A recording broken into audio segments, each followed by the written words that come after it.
Here we are in May of 2007. Democrats in control of Congress, Republican executive branch.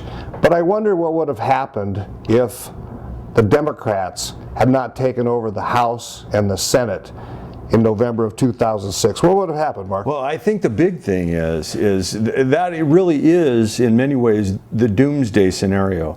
You have a lame duck president that has really shown an inability to listen to the country or anyone else anyway. Here he would have had just a very, very quiet time. There was a Republican do-nothing Congress.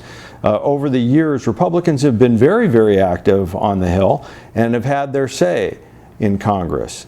That was not the case for this entire last couple of sessions of Congress. They did nothing. They didn't ask the president any questions regarding Iraq.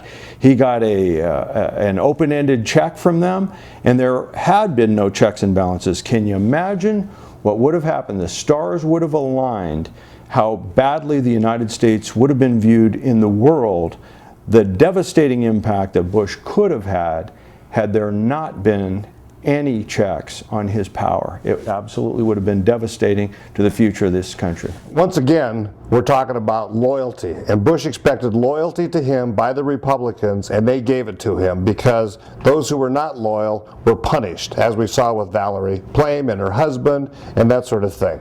Now, they were rubber stamping everything that Bush wanted, and he kept going further and further.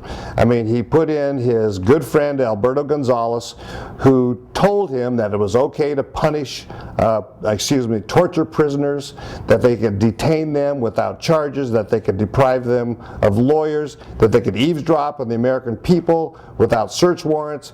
He just surrounds himself with people who will tell him whatever he wants to hear.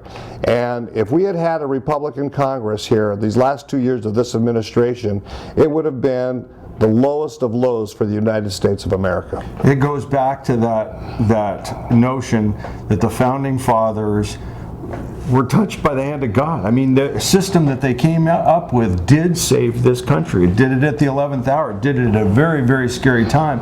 But it goes back to the strength of the way our American Constitution was written, and it worked. For once, it worked, and the checks and balances are in place again. And people criticize the Democrats in Congress for not having a plan about Iraq or for this or for that. But just imagine the shape this country would be in if they weren't there. Thank God we have the Democrats.